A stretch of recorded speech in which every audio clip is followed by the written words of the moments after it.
पहले तो रविदास जी किनको गुरु मानते थे? ये रविदास जी प्रकृति को ही गुरु मानते थे, है ना। और जो अदृश्य शक्ति है इस पृथ्वी को चलाने वाला उसी को ही अपना गुरु मानते हैं। गुरु रविदास जी महाराज जी के लोगों कोई के बीच में तो दूसरा चीज चल रहा है सर। तो वो गलत बात है। विष्णु का अवतार बताया जाता है, उनका प्रतिमा बैठाया जाता है, तो ये गलत है। कुछ ब्राह्मण कठौती में दिखाया जाता है गंगा करूँ, क्या इसमें कितनी सच्चाई है? क्या है ये चूँकि ये किस्से कहानियाँ हैं गुरु जी का, तो गुरु जी के किताबों में कई वर्षों से ये कहानियाँ चलती आ रही है, लेकिन इसका कोई भी वैज्ञानिक महत्व और इसका कोई भी प्रमाणिक ये कथा किस्से हैं। मनुवादी ताकतों को, अंधविश्वास को, पाखंडवाद को, ब्राह्मणवाद को कड़े शब्दों में विरोध किया था और अपने समाज को एक निर्देश दिया था, एक दिशा दिया था। उन्होंने अपने वाणियों में कहा था, रविदास ब्राह्मण मत पूजिए, जो होवे गुणहीन, पूज ही चरण चंडाल के, जो होवे गुण प्रवीण। नमस्कार दोस्तों, देखिए कि आज हम पटना में उपस्थित है, बिहार की राजधानी पटना में, और यहाँ देखिए कि रविदासिया धर्म संगठन के कुछ सामाजिक कार्यकर्ता उपस्थित हैं और क्या प्लान बन रही है यहाँ पे। और आने वाली 24 तारीख को यानी 24 फरवरी को रविदास जी का जन्म उत्सव दिन है, प्रकाश वर्ष है, उसी के उपलक्ष्य में ये लोग बैठक किए हैं। और क्या उद्देश्य है इस बैठक का, मैं मिलाता हूं इनसे। सबसे पहले आपको एक्टिव जनता न्यूज़ में स्वागत है सर।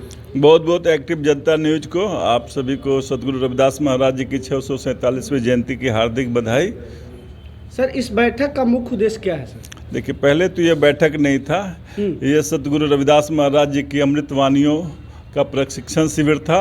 अच्छा। और इसमें अखिल भारतीय रविदासिया धर्म संगठन बिहार प्रदेश द्वारा बिहार के विभिन्न गुरु रविदास महाराज जी के धर्म स्थानों के लिए प्रचार सामग्री वितरण किया गया। जहां पर भी गुरु जी के कार्यक्रम हो रहे हैं वहां के लिए प्रचार सामग्री वितरण किया गया। प्रशिक्षण में क्या बतलाया गया सर लोगों को? प्रशिक्षण में बताया गया, गुरु जी के वाणियों का अभ्यास कराया गया और उसके बाद जयंती के दिन किस तरह से जयंती बनाना है, बिल्कुल ही आडंबर मुक्त होकर के, और गुरु जी के वाणियों के आधार पर ही जयंती को मनाना है। और अपने समाज को यह संदेश भी दिया गया है कि जयंती के दिन अपने घरों में दीपक जलाएं, अपने बच्चों को गुरु रविदास महाराज जी के विषय में बताएं, इनकी वाणियों के विषय में बताएं। और गुरु रविदास जी महाराज जी ने शिक्षा पर बल दिया था, सत्य शिक्षा को पढ़े, प्राप्त करे सदा ज्ञान, अशिक्षा बिन नर को जान अजान। इस वाणियों को भी गुरु रविदास महाराज जी की वाणियों को समझाया गया है। सर, रविदास जी पखंडवाद का सबसे बड़ा विरोधी थे, विरोध भी किए थे, लेकिन गांव में देखा जाता है कि सबसे ज़्यादा रविदास पूजा में ही पखंडवाद होती है। साथ में पहले तो रविदास जी किनको गुरु मानते थे? ये रविदास जी प्रकृति को ही गुरु मानते थे, है ना।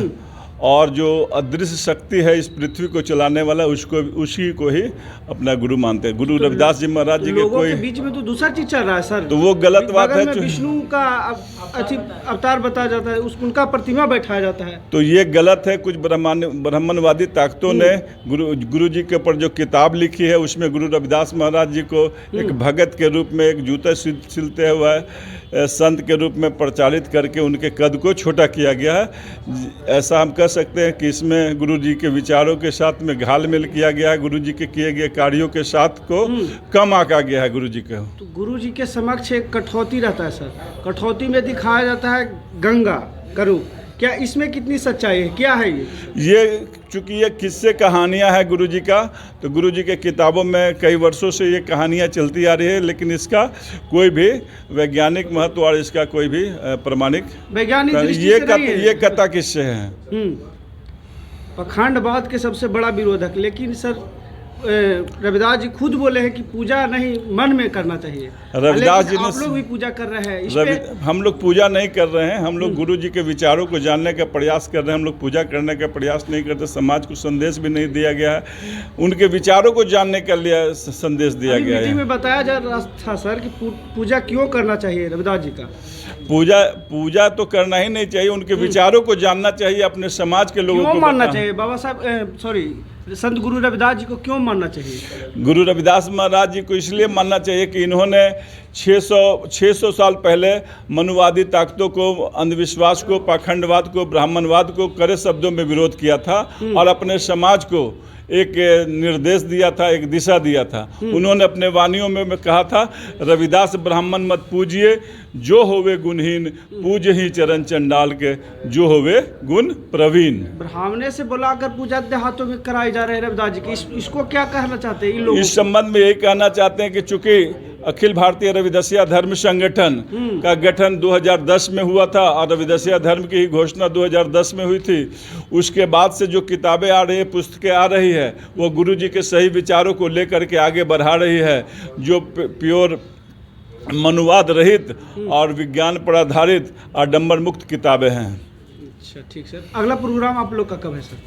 अभी तो अगला प्रोग्राम हम लोग का 24 फरवरी को है, सदगुरु रविदास महाराज जी की जयंती का आयोजन, जिसमें बिहार प्रदेश से काफ़ी संख्या में लोग, हम लोग बड़े रूप में गुरु रविदास महाराज जी का जन्म स्थान श्री गोवर्धनपुर बनारस में मनाया जा रहा है, जहां पर इस बार 25 लाख से भी अधिक की संख्या में आने के लोगों की, पूरे देश से आ रहे हैं ना? पूरे देश से लोग, देश से ही नहीं विदेशों से भी लोग आ रहे हैं, हवाई जहाज को बुक करके आ रहे हैं, ट्रेनों को भी बुक करके भी आ रहे हैं। बिहार प्रदेश से भी कई संगतें 20 तारीख से ही निकलना शुरू कर रही है। देखिए कि तमाम बात हुई, अब बोल रहे हैं कि 24 तारीख को जो आने वाली रविदास पूजा है, जो गोवर्धनपुर में, वहाँ पे भव्य प्रोग्राम का आयोजन किया जा रहा है, जिसमें सभी देश से लोग आ रहे हैं फ्लाइट के जरिए और देश के कोने कोने से आ रहे हैं। इस प्रकार का सर का प्रतिक्रिया था। बहरहाल आपका क्या प्रतिक्रिया कमेंट बॉक्स में दे, वीडियो को ज़्यादा से ज़्यादा शेयर करें। फिर मिलते हैं अगले वीडियो में, तब तक जय भीम जय भारत।